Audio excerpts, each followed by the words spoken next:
Hello दोस्तों, नमस्कार। कैसे हैं? उम्मीद करता हूँ खैरियत से होंगे। आज एक और कहानी लेके आया हूँ जिसका शीर्षक है संतुष्ट व्यक्ति के लिए उपहार। तो चलिए शुरू करते हैं। तेनालीराम की बुद्धिमत्ता और वाक्पटुता से महाराज कृष्णदेव राय सदा प्रसन्न रहते थे और समय समय पर तेनालीराम को भेंट प्रदान किया करते थे। तेनालीराम ने भी इन भेंटों को संग्रह कर अच्छी धन संपदा एकत्रित कर ली थी। एक दिन जब वह राज दरबार पहुंचा तो उसने कीमती वस्त्र और आभूषण धारण कर कर रखे थे, जिसे देखकर महाराज ने कहा, तेनाली, क्या तुम्हें आभास है कि तुम्हारी वेशभूषा और रहन सहन में बहुत परिवर्तन आ चुका है। प्रारंभ में तुम्हारी वेशभूषा अति साधारण रहा करती थी। क्या बात है? तेनालीराम ने उत्तर दिया। महाराज, समय के साथ मनुष्य की वेशभूषा और रहन सहन परिवर्तित होती है और इसमें धन की विशेष भूमिका रहती है। आपके पास आपके द्वारा दी गई भेंटों से मैंने पर्याप्त बचत की है। उन्हें ही खर्च कर मैं ऐसी वेशभूषा धारण कर पा रहा हूँ। तो इसका अर्थ ये हुआ कि तुम्हारे पास धन की कोई कमी नहीं है। इस स्थिति में तो तुम्हें दान पुण्य करना चाहिए। महाराज बोले। ये सुनकर तेनालीराम बात पलटते हुए बोला, महाराज, धन मेरे पास अवश्य है, किंतु इतना नहीं कि उसमें से दान पुण्य कर सकूं। तेनालीराम की ये बात महाराज को खटक गई। उन्होंने उसे लताड़ा कि राज्य के मुख्य सलाहकार के पद पर होते हुए उन्हें ऐसी बातें शोभा नहीं देती। तेनालीराम क्या करता, क्षमा याचना करते हुए बोला, महाराज क्षमा करें, मैं अवश्य दान करूंगा। आप ही मुझे बताएं कि मुझे क्या दान करना चाहिए।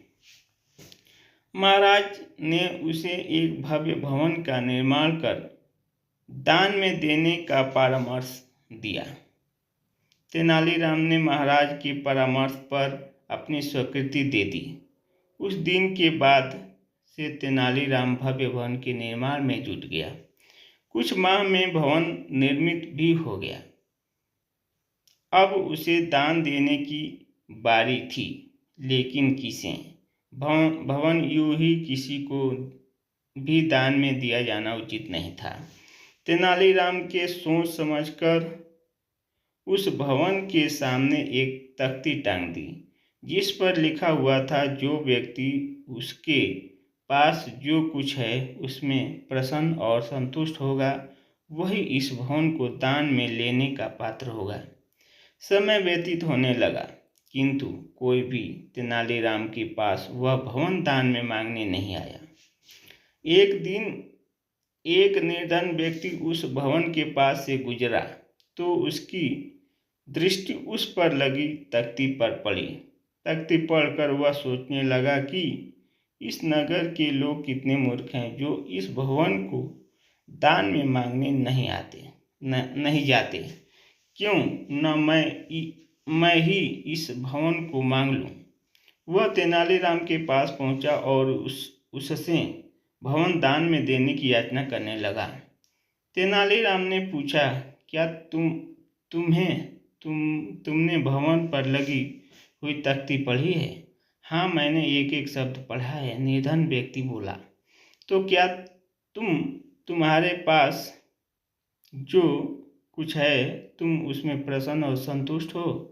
तेनालीराम ने फिर से पूछा। मैं पूर्णतः संतुष्ट हूँ, निर्धन व्यक्ति ने उत्तर दिया। तो फिर तुम्हें इस भवन की क्या आवश्यकता है?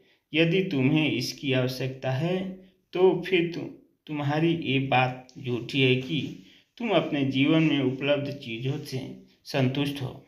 ऐसे में तुम इस भवन को दान में लेने के पात्र नहीं हो। तेनालीराम की बात सुनकर निर्धन व्यक्ति अपना समूह लेकर चला गया। उसके बाद कभी कोई उस भवन को दान में मांगने नहीं आया। कई दिन बीत जाने पर भी भवन दान में न दिए जाने की बात जब महाराज के कानों में नहीं पड़ी तो उन्होंने तेनालीराम को बुलाया और इसका कारण पूछा। तेनालीराम ने सारी बात बता दी। महाराज यह बात सुन हंस पड़े कि तेनालीराम अपनी बुद्धिमत्ता से दान देने से भी बच गया। फिर उन्होंने पूछा कि अब इस भवन का क्या करोगे। तेनालीराम बोल पड़ा, किसी दिन शुभ मुहूर्त देखकर गृह प्रवेश करूंगा। दोस्तों, ये कहानी हमारा समाप्त हुआ। वीडियो देखने के लिए बहुत बहुत धन्यवाद। और ये वीडियो हमारा अच्छा लगता हो तो कृपया चैनल को लाइक और सब्सक्राइब करें। धन्यवाद।